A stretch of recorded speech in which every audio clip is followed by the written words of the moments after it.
We are discussing about different classification schemes, and today I will discuss about a classifier which is a linear classifier of a different perspective, and that is perceptron classifier. So, in a perceptron classifier, uh, you can see here what has been shown here, that there is a concept of a node and edge representation. So, there is a particular node which represents a node of a classifier here, and it has an input. In this case, you can see that there are n dimensional inputs, and then in fact, the input is also augmented by another dimension 1. So, this is your input, and these are the weights to the particular node, and what we are doing weighted sum of this input, and then plus there is a bias. Now, you can also consider as if the input is augmented by another dimension whose value is 1, and then the whole thing can be considered also as a linear classifier. We will discuss these things also in subsequent slides. The fact is that now this weighted sum of this weighted input and also it is added with this bias. So, this value provides also this value is used in a function, and the functional value finally provides you the output of a classifier.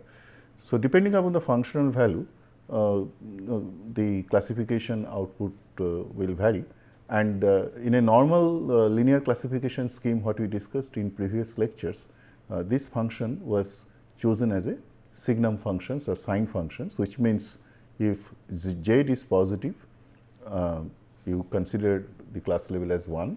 If z is negative, you can consider class level as -1, and 0 is little ambiguous.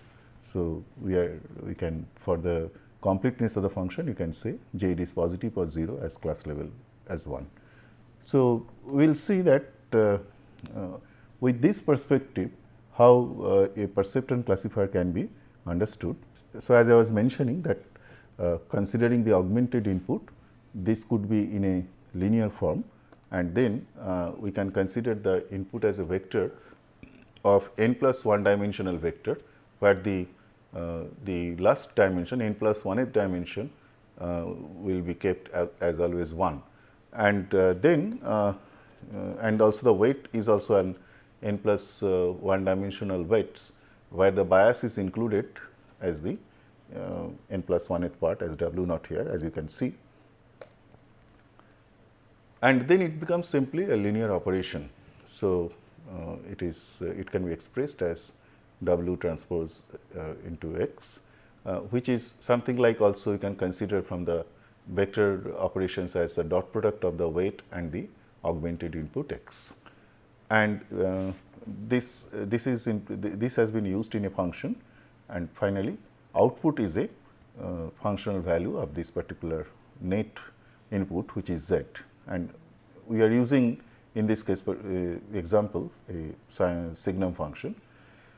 So, the problem of classification scheme is that given yi xi, where yi is the level of the input and xi is the corresponding input, we have to compute an optimum W which minimizes the classification error.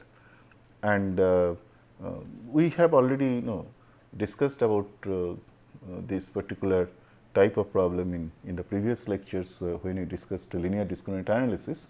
Now, with respect to this perceptron classification scheme, let us also revisit that problem. So, in this case, you consider that this is a hyperplane, and this WTX equals 0 is an hyperplane, and it separates two samples x and x prime of classes 1 and 2, as you can see. So, in my diagram, this is the hyperplane that is representing as a hyperplane, and you consider the normal to this hyperplane is W, and you note that in this case, because of this form, this hyperplane has to pass through the origin of the corresponding space. no, in this case I am, for the simplicity I am showing it in 2 dimension, but you consider it is an higher n dimensional, any arbitrary dimension we have to use or we have to consider in this case. Now, consider there is a sample x which lies in one side of the hyperplane and another sample x prime which lies in the other side of the hyperplane. So, hyperplane divides this space into 2 partitions. So, in this side, and if I define the w, this is the direction of w, that vector. So, if I take the dot product of these vectors, so this is x, and so if I take the dot product, finally it is the projection of this vector on in this direction, that would be, that would give you, and what it is showing, it is basically if you consider that is a unit vector along w, and this is what is x dot w, and as you can understand that this should be positive, it will form a positive if it is in the same, if it is in the same partition where the normal, the vector normal and also the x they are lying, then this dot product will be greater than 0. And the interpretation would be that you are measuring the distance of x from this particular hyperplane. So, the distance from our analytical coordinate geometry, distance function is given in this form. You can see that this is a very standard form how the distance could be computed. Now, if I consider the other sample x prime which lies in the other side of the hyperplane, and it is in our case, as I mentioned that x prime is of class 2, that means which is also in a different class, then this dot product will be negative, because you are taking dot product with w in that direction. So, and so w transpose x is less than 0, and so this is an ideal case. So, this hyperplane can discriminate these 2 samples of 2 different classes.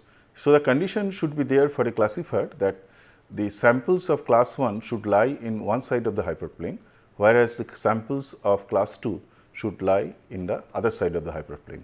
So, if this condition is satisfied, if your input is given in such a way, and if there exists such a hyperplane which can divide the input, which can partition the input in this form, then we say these classes are linearly separable. So, you can get a solution of hyperplane. So, in that case our objective would be to find a hyperplane separating data points of 2 classes. So, this is what, if a solution exists, then the classes are called linearly separable.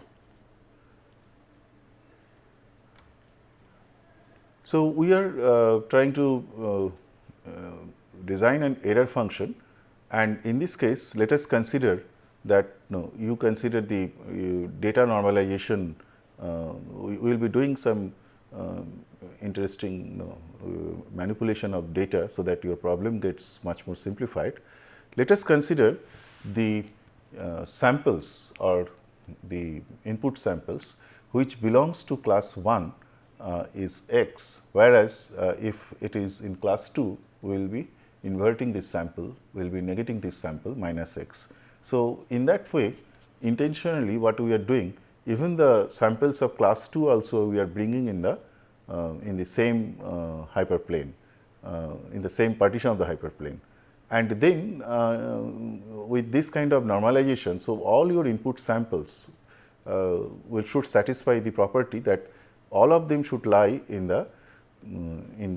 one part of the hyperplane, and we have brought it towards the positive part of the hyperplane. That means the partition where also the normal vector also lies in that partition. So, with this kind of operations, we have satisfied these conditions that all my input sample should be lying in the positive half. So, with that data normalization, we can define a error function where we can see that this is the form of this error function, and if only we consider if y is misclassified, then only we compute this value. which means this value has to be always positive, because if y is misclassified with according to your input condition, then for a misclassified sample it would be always negative for a misclassified sample. So, if I take the negation of that, it would be positive. So, this error will be always positive, and using this error function we will be designing a classifier. Let us see how we can do it. So, this is what for correct classification it has to be always positive, as we mentioned, and this is the error function which you have defined, and this should be always positive, as I mentioned. So, our problem is that to obtain the weight vector which minimizes this particular error function. So, we will be using here a gradient descent method for iterative optimization, and the steps should be like this. So, we can start with any initial vector which has been shown here as say w in superscript 0, that is the initial form, and then we compute the gradient vector. Suppose this gradient vector is denoted with this operation, we will see how we can compute this gradient vector.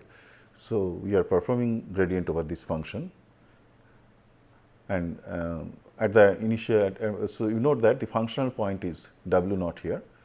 Now, you should move close to the minimum by updating w. So, following the rules of gradient descent method, you have to move along the steepest gradient directions, in the opposite to the steepest gradient directions. That means, you should move along minus grad j w naught, what has been shown as a symbol. Say this is a symbol. So, you should move along that minus of grad of j w, which has to be computed at w naught. That is the meaning of this particular symbol. So, you should move along that, but instead of what we can do while moving these things, we will be simply considering there is certain step size by which we will be moving. It is a proportional factor to that particular value that will be moving, and this is called as the positive scale factor or learning rate in our weight updation. So, let me further elaborate this particular process of iterative optimization using gradient descent. To start with w naught, then update w, and w should be updated in this form. As you can see, it is the previous result of the previous iteration of w, and then it has to be moved along the steepest gradient directions multiplied by the scale factor. This is the gradient of this particular function, and we will see how to compute this gradient. Analytically, we can very easily derive these computations, because if I take w t from here, if I take the gradient, it would be only sum of y or sum of minus y.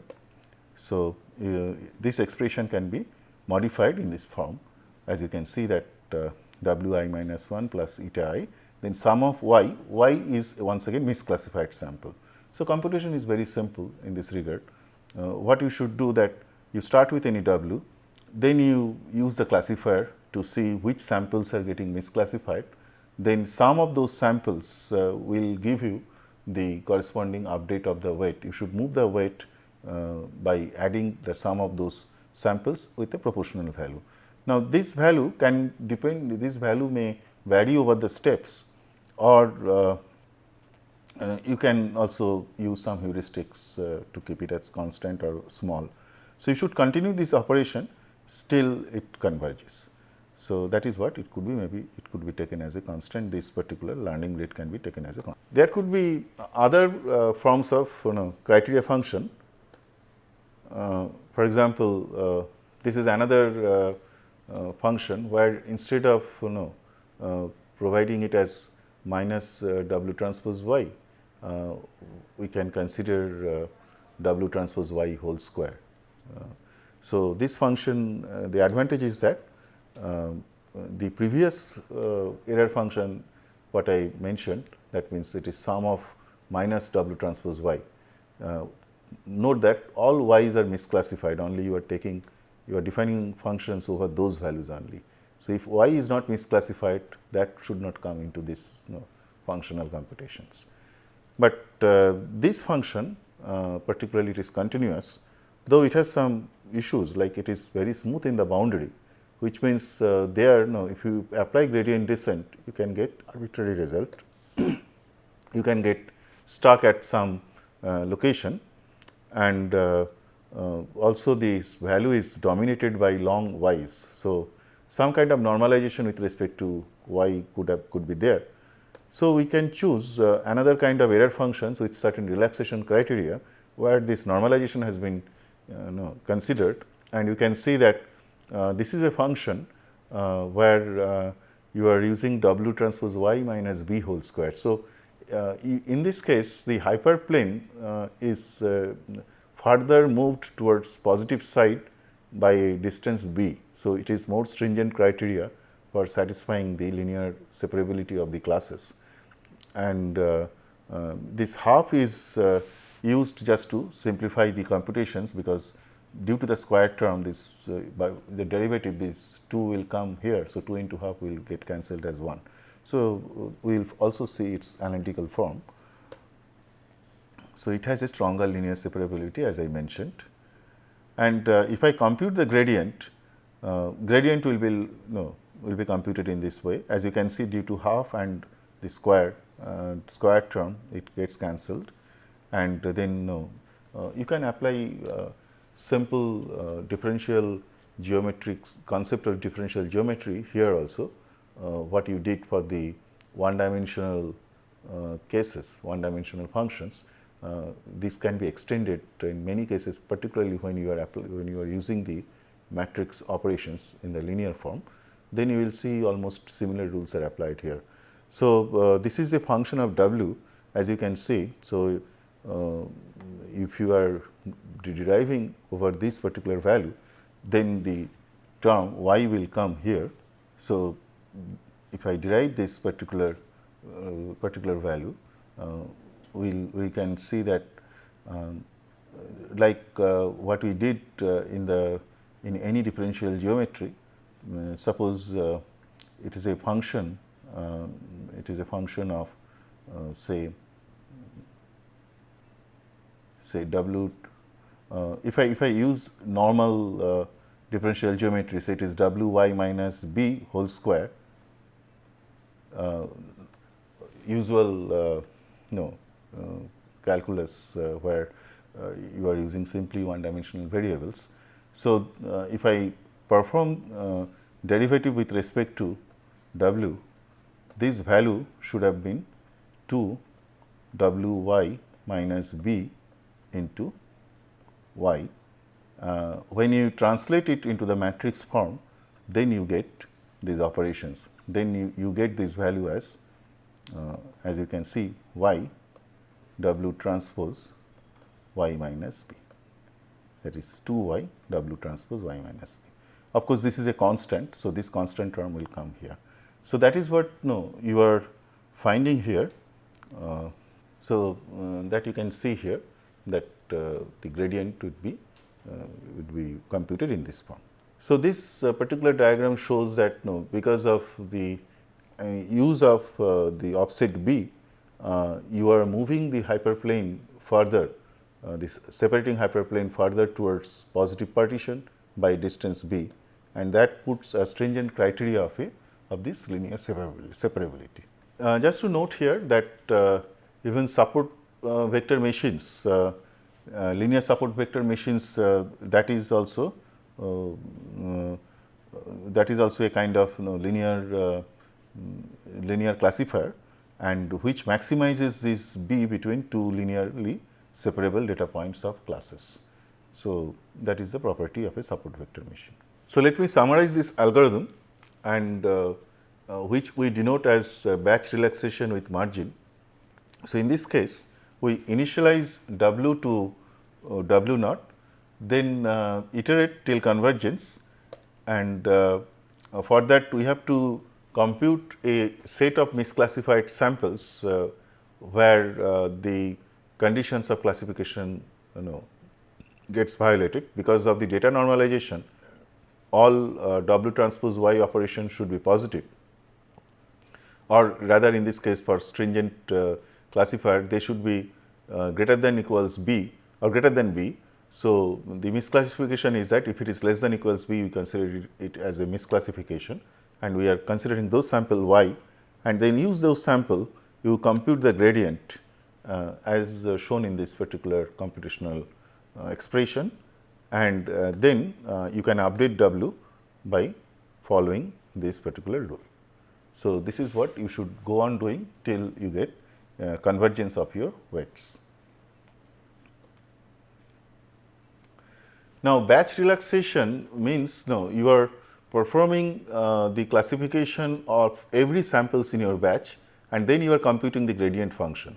Now, there is a simple simplification of this particular computations, and it has been found you can this also gives the same performance, but it is much simpler and faster. Instead of waiting, instead of considering the whole batch at a time, we can consider immediate updation of W by considering a single sample whenever it is misclassified. So, whenever a sample is misclassified, immediately you update the weight W by following the same rule, same classification, same gradient computation. So, this is what you should perform the update of W by considering samples one by one in every iteration, which means if it is misclassified, then you update W, and you go one by one. You take all the samples and observe when W is converged. So, this is the expression here now for a single sample computations of updations of W, and you should stop when very little convergence, very little change in updates at the end of an iteration. So, actually the perceptron classifier, it models also a neuron, what is in its biological interpretations as a biological functions. As you can see in this particular classifier, the inputs are given as a the classifier, the inputs are weighted inputs are taken, and then the output is dependent on as a function of that weighted input. If I consider a biological neuron, you will see that a neuron, it consists of several synapses in its input, and this could be considered as those exciting synapses, which is coming from the, which is taken from this input, and then it processes it. This weighted input is processed, and then the output is propagated through the corresponding path of the our nervous system of the neuron, and it goes to the other neurons, or the excitation is propagated through this path, and other neurons are connected at this end.